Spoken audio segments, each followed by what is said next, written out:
Mr. Speaker, perhaps this is the Almighty's way of demonstrating their enduring love for each other, as the Bible says, till death did them part.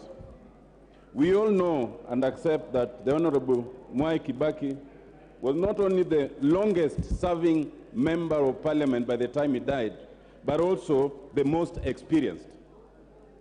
We can debate about many things, but we all accept that having been plucked by Jaramogi Oginga Odinga from the blushed serenity of Makerere to come and serve as the executive officer of KANU, he remained steadfast and remained committed to this country. He was definitely a gentleman of Kenyan politics, gentlemanly to the point of being mistaken for a fence-sitter. But, Mr. Speaker, we all know that behind that gentility was a very careful, calculating, but principled man, a man whose integrity is not easy to question, a man who, when some of his friends brought or sought to bring his integrity to question, he had the courage to release them.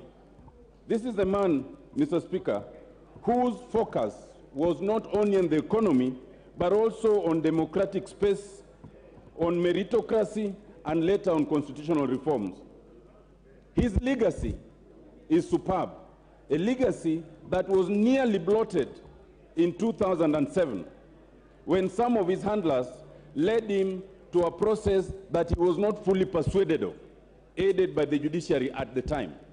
To his credit, and recognizing that, he accepted the subsequent process of reconciliation, a reconciliation that ended up in a government of national unity.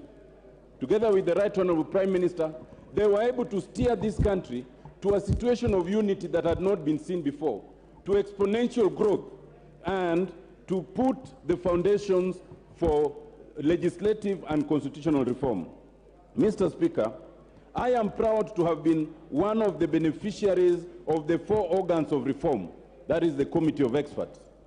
Today I wear the insignia of the Elder of the Burning Spear, which His Excellency Mwai Kibaki was able to accord me for my service to the country in writing the Constitution way before the age of 40, based purely on meritocracy.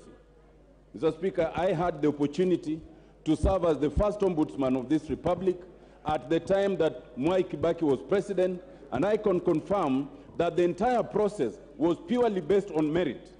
Both in the Committee of Experts and as the ombudsman, there was no single day that the president sought to exert undue pressure, or as the lawyers say, to do our work with let and hindrance.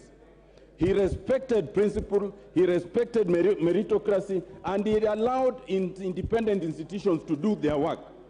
This is a man to be emulated, Mr. Speaker, and there are lessons to be learned.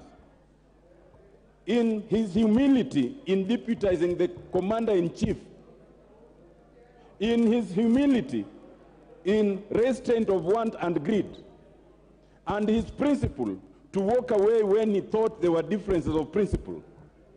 These are things to be emulated today, Mr. Speaker, by all that are listening and all that are praising Mwai Kibaki. But above all, Mr. Speaker, his commitment to his country before self is unquestionable. Mwai Kibaki, pass our regards to J.M. Kariuki, Tom Mboya, Jomo Kenyatta, Jaramogi Oginga Odinga, John Silva, and the others before us. Thank you, Mr. Speaker. Member for Kieni.